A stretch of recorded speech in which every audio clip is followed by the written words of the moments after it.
Assalamualaikum everyone. I am Aisha Education Valley from Oman AI Teaching Institute. Let's talk about the TEDx today. The topic of the TEDx is what we are learning from online education by Daphne Cooler. Before going the review of the TEDx, I would like to introduce the speaker. Daphne Cooler is a computer scientist, educator, and entrepreneur who co-founded the online learning platform Coursera. In her talk, she explores how online education is changing the way we learn and how learning is delivered. She argues that by expanding access and by capturing data about how students learn, we can think education at scale. Her background in computer science, machine learning, and large-scale systems give her a unique vantage point. She doesn't only treat online education as content delivery, but also as an environment for research, feedback, and adaptive pedagogy. pedagogy. So let's start the review of the talk.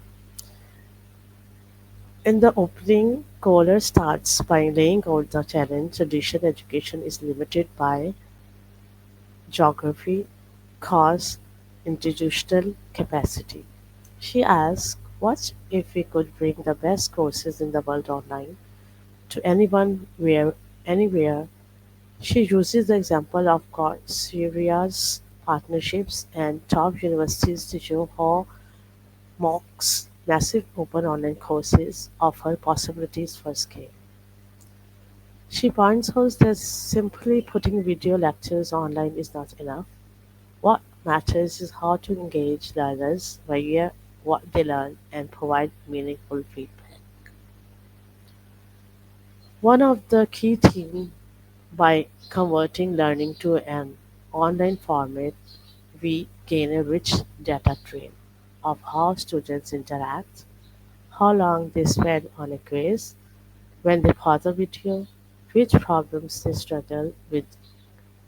Collar argues this data can be used to improve the learning design and personalize the experience.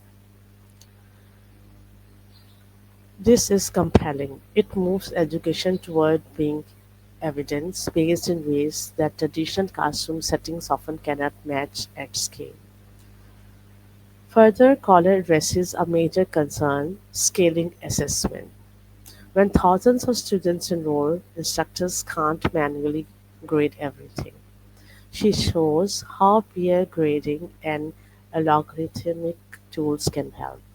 She acknowledges limitations but celebrates the innovation. My review on this is a strong point, tackling how to evaluate learning at scale. Question is central on online education's credibility. Another central point, by offering high quality courses free or very low cost online, we can democratize education. Kohler provides examples of students around the world enrolling sometimes from places where access to university is limited. In my review, this is a both exciting and challenging. Exciting because of the potential, challenging because access depends on internet connectivity, self-motivation, and effective pedagogy, factors that vary widely. Kohler doesn't shy away from limitations. Dropout rates are high in mocks. Many learners don't finish courses.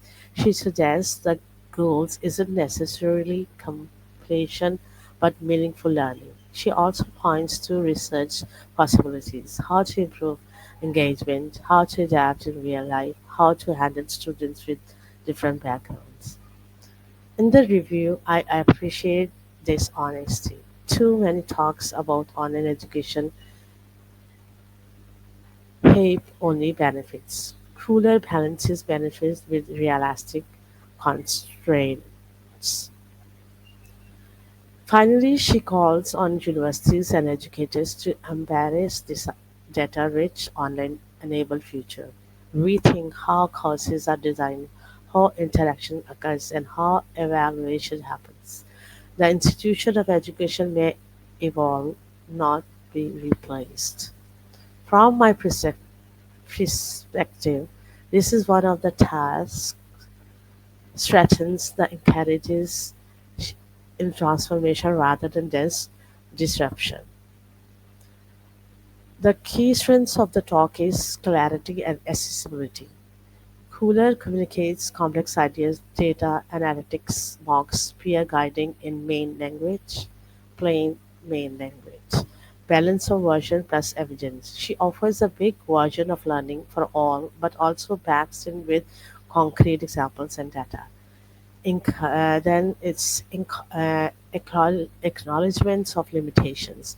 She doesn't gloss over the problems, drop out, and even excess, which gives her arguments more credibility. Actionable insights. For educators, the talk offers things to think about: how to design online courses, how to use data, how to support learners.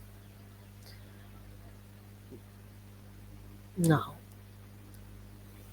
if we come to the critic points of view, motivation and context, while Cooler talks about assess, less emphasizes and plays on the non-technological barrier, language, local relevance, digital literacy in applying her ideas globally, these matters.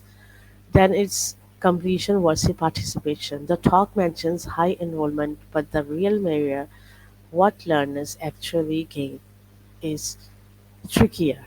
Some critics argue mocks have very low completion and limited impact. Then she said online versus in person balance. The talk leans towards online possibilities. However, the role of in person interaction, mentorships, and community isn't deep explored. Resource gaps. In lower income contexts, internet bandwidth, devices, time availability are serious constraints. While Cooler acknowledges this, more discussion of how to overcome them would strengthen the arguments. Okay. And if we talk about the especially in teaching learning contexts, even you are teaching in a physical classroom such as in Lahore, Pakistan, the ideas matter. Think about data, which students struggle and how they stay engaged and interaction, not just lecture. Peer learning strategies, I think so. Encouraging students to assess each other or engage in group work can enrich learning, especially when resources are limited. Designing for diversity. Online courses draw learners from many backgrounds. Likewise, in local classroom, we have diverse learners designing materials that supports different paces and backgrounds in keys. Embrace blended models. While Cooler focuses on online, in our context, a blend of face-to-face technology where feasible may be more practical and impacts. Overall, I will rather rate the talk highly for educators and learners interested in how technology is overshaping learning. It offers vision, practical insights, and invites reflection. I will recommend it to teachers looking to integrate online blended learning, educational leaders considering how to scale access, learners curious about how mocks and online education work behind the scene. So, if I were given the feedback, well done on capturing both promises and challenges, I would suggest adding more lower context samples, especially for developing countries or strengthen the global applicability. So, here, this is the review on this TEDx today. I hope you like it. See you next time. Have a nice day. Allah Hafiz.